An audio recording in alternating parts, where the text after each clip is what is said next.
Всем привет! У каждой девушки на туалетном столике, скорее всего, есть мицеллярная вода. Для чего она? Все знают. Для удаления стойких тушей, там какая-то стойкая тональная основа и так далее. То есть мицеллярная вода удаляет сложные, скажем так, загрязнения. Но ее можно использовать не только в косметических целях, но и в быту. И я вам покажу такие прям невероятные. Что ж, давайте приступим. Если вы разделывали рыбу или там, как я, резали лук, то мицеллярная вода поможет быстро убрать резкий запах с рук.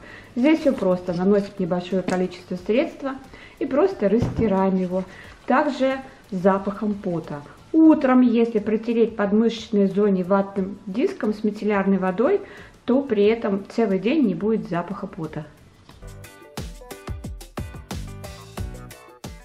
Если небольшое количество мицеллярной воды нанести на салфетку и протирать поверхность зеркала, то не останется ни разводов, ни пятен. И зеркало идеально чистое, вы можете здесь видеть. Друзья, напишите под видео, из какой страны или города вы меня смотрите.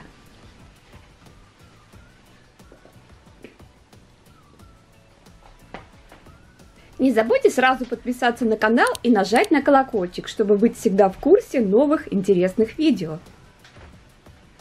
Если на белой подошве появились какие-то вот такие пятна, бывает от битума, это непонятно от чего, тоже можно взять ватный диск, мицеллярную воду и попробовать почистить.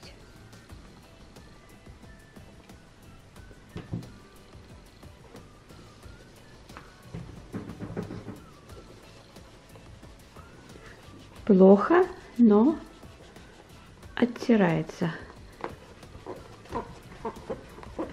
Не все, конечно, уберет, но если несколько раз, то уберет. Чуть-чуть осталось.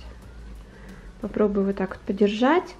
И вы тоже, если у вас такая ситуация, подержите. Через какое-то время уберется. Ну что, практически убралось. Чуть-чуть остался след, но, по крайней мере, работает этот способ. Если на светлой кожаной сумке или там курточка какая-то кожаная появляются пятна, тоже можно попробовать удалить при помощи мицеллярной воды. Небольшое количество и протираем.